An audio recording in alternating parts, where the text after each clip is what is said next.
दोस्तों स्वागत है आपका परिहार साइंस क्लास में। मैं हूं चेतन परिहार। आज मैं आपसे बात करूंगा ट्रेटोनन क्रीम के बारे में। ट्रेटोनन क्रीम क्या काम आती है, इसके क्या क्या फ़ायदे हैं, इसके क्या क्या नुकसान हैं।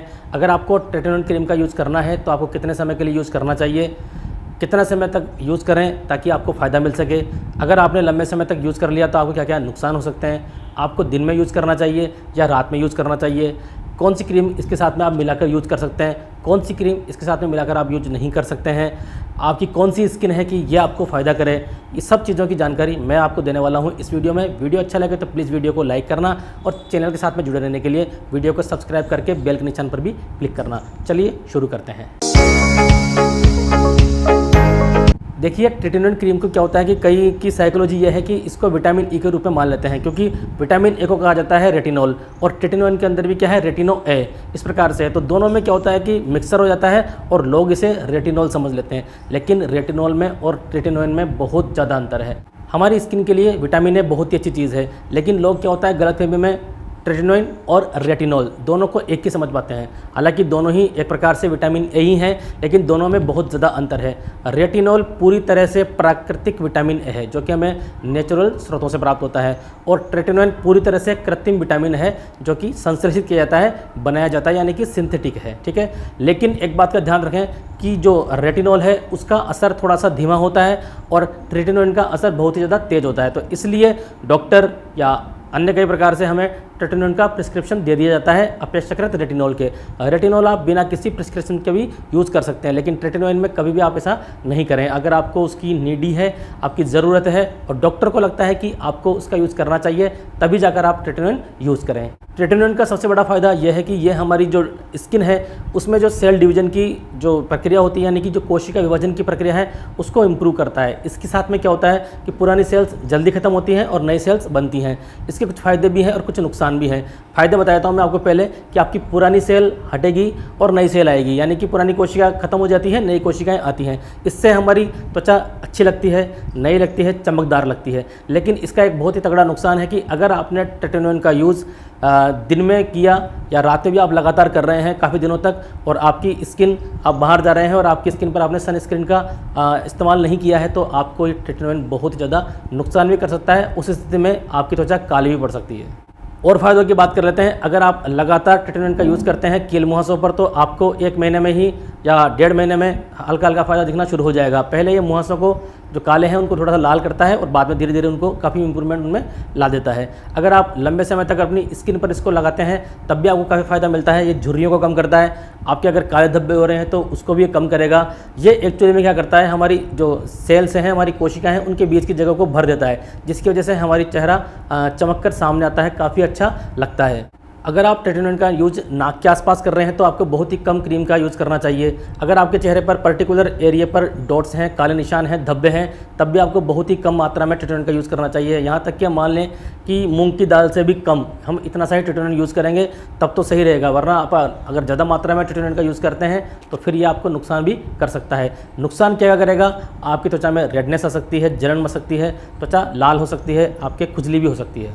वैसे ट्रेटोनन का यूज़ सन डैमेज स्किन के लिए किया जाता है, यानी कि अगर आप धूप में गए हैं और आपकी धूप से स्किन खराब हो गई तो आप ट्रेटोनन का यूज़ कर सकते हैं। लेकिन फिर भी एक बात का ध्यान रखें कि जब भी आप ट्रेटोनन का इस्तेमाल कर रहे हैं तो ज़रूर, अगर बाहर जाते हैं तो आप सनस्क्रीन ज़रूर से ज़रूर लगाएं और कोशिश ये करें कि 2 या 3 घंटे के बाद फिर से सनस्क्रीन का अप्लाई करें। अगर आप ऐसा नहीं करेंगे तो स्किन पर बहुत ही ज़्यादा नुकसान हो जाएगा। इसके साथ साथ आप स्ट्रेच मास्क पर और स्कार्स पर भी ट्रेटोनन का यूज़ कर सकते हैं, लेकिन वहाँ पर यूज़ करते समय आपको एक बात का ध्यान रखना पड़ेगा। और मैं तो ये कहूँगा कि आपको अगर चेहरे पर भी ट्रेटोनन का यूज़ करते हैं तो आपको एक बात का विशेष ध्यान रखना पड़ेगा कि 6 महीने से ज़्यादा समय तक अगर आप यूज़ करते हैं तभी जाकर आपको विजिबल रिजल्ट मिलेंगे ट्रेटोनन के।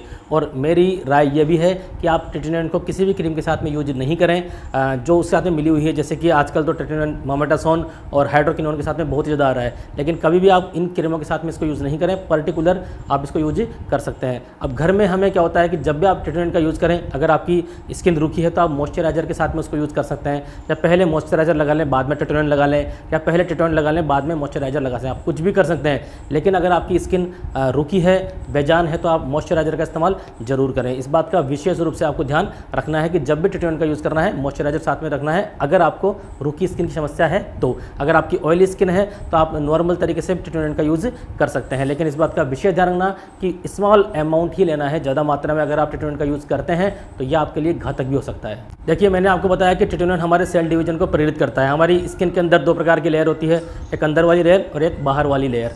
अंदर वाली लेयर को हम कहते हैं डर्मिस और बाहर वाली लेयर को कहते हैं एपिडर्मिस। अब एपिडर्मिस की अगर आप बात करते हैं तो जब भी ट्रीटमेंट का हम लगातार यूज़ कर रहे हैं तो एपिडर्मिस को पतली कर देगा, और एपिडर्मिस को पतली करेगा और आप बाहर जाते हैं, पॉल्यूशन में जाते हैं, धूप में जाते हैं, तो फिर आप समझ जाइए, बताने की ज़रूरत नहीं है कि आपको कितना नुकसान हो सकता है। तो कोशिश ये करें बाहर नहीं जाएँ अगर आप ट्रीटमेंट ले रहे हैं। लेकिन आपका जो भी ऐसा है, आप बाइक पर जाते हैं या आप बाहर जाते हैं या आप किस प्रकार की शॉप है कि आपको धूप में जाना ही पड़ता है, तो आप रेगुलरली सनस्क्रीन अच्छी क्वालिटी की इस्तेमाल करें। मेरी राय यही है कि आप SPF 50 सनस्क्रीन का इस्तेमाल करें। आपने अगर मेरे पुराने वीडियोस देखे होंगे तो मेरे यहाँ पर बहुत ही ज़्यादा दाग धब्बे थे। मैं लगातार सनस्क्रीन का यूज़ कर रहा हूँ और कोई सी भी एक नाइट क्रीम का मैं लगातार यूज़ कर रहा हूँ ना। ठीक है, मैं ट्रीटमेंट भी ले चुका हूँ पहले, लेकिन एक्चुअली में कहता मैंने कुछ दिनों के लिए लिया था। हमारे यहाँ पर छोटा गाँव है, यहाँ पर मुझे ट्रीटमेंट जो सिंगल फॉर्म में था वो नहीं मिला, मुझे हाइड्रोक्विनोन के साथ में मिला था। तो हाइड्रोक्विनोन के साथ मैंने कुछ दिन अप्लाई भी किया था और उसने मुझे नुकसान भी किया। लेकिन अब मैं ट्रीटमेंट का यूज़ नहीं कर रहा हूँ, सिर्फ मैं एक नाइट क्रीम का यूज़ कर रहा हूँ। ज़्यादातर मैं वाव की नाइट क्रीम का यूज़ करता हूँ, जो कि मुझे काफ़ी ज़्यादा फायदा पहुँचा चुकी। इसके साथ में मामाअर्थ की क्रीम का भी मैं यूज़ कर लेता हूँ नाइट क्रीम के रूप में, और वो भी काफ़ी मुझे इफेक्टिव लग रही है। इसके साथ में कुछ मैं घर पर बना लेता हूँ, शहद वगैरह मिलाकर। मैं आपको बता भी चुका हूँ, DIY प्रोडक्ट्स मेरे 1-2 आप देख सकते हैं, वीडियोज़ में हैं, और भी बनाने की कोशिश करूँगा मैं, और लगातार वीडियो भी अपलोड करने की कोशिश करूँगा, क्योंकि बार बार में शिकायत आती रहती है कि वीडियो आपके 3 महीने, 4 महीने, 5 महीने में एक आता है। तो मैं लगातार कोशिश करूँगा। एक्चुअली में क्या है कि आप पीछे देख सकते हैं मेरे बोर्ड है, और मेरी क्या क्लास साइंस क्लास चलती है, क्योंकि चैनल का नाम भी परिहार साइंस क्लास ही है। तो इसी वजह से थोड़ी सी मुझे समस्या रहती है, समय नहीं मिल पाता है लगातार वीडियो अपलोड करने के लिए। अगर आपको ट्रीटमेंट का ट्रीटमेंट लेना है तो इस बात का विशेष ध्यान रखें कि जब भी आप ट्रीटमेंट का इस्तेमाल करें, अप्लाई करें, स्किन पर कुछ देर के लिए करें। मतलब आप 15 से लेकर 20 मिनट कर सकते हैं, आधा घंटा कर सकते हैं। इसके बाद में हटा दें, फिर बाद में 2-3 दिन बाद में फिर से आप उसको यूज़ करें। कंटिन्यूटी आप उसको यूज़ नहीं करें। फिर आपको लगे कि हाँ आपकी स्किन पर ट्रीटमेंट सूट हो रहा है, तो फिर आप उसको लगातार इस्तेमाल कर सकते हैं, और फिर बाद में आप उसको पूरी रात के लिए भी इस्तेमाल कर सकते हैं। लेकिन एक बात का विशेष ध्यान रखना कि ट्रीटमेंट का यूज़ करने से पहले फेस वॉश से, अच्छे फेस वॉश से, हर्बल फेस वॉश से अच्छी तरह से चेहरा धोना है। पानी खूब सारा इस्तेमाल करना है चेहरा धोने के बाद में, क्योंकि अगर आपने चेहरा धोया और जरा सा भी फेस वॉश वहाँ पर रह गया और ट्रीटमेंट आप वहाँ पर आपने अप्लाई कर दिया, तो वो दोनों रिएक्ट करेंगे और उससे आपकी स्किन को काफ़ी नुकसान हो सकता है। तो इस बात का विशेष ध्यान रखें कि जब भी आप फेस वॉश का यूज़ कर रहे हैं, अच्छी तरह से खूब सारे पानी से आप चेहरा धो लें। चेहरा धोने के बाद में आप कम से भी कम 15 से लेकर 20 मिनट तक, और हो सके तो इससे ज़्यादा समय तक आप चेहरे को सुखाएं, अच्छी तरह से सुखाएं।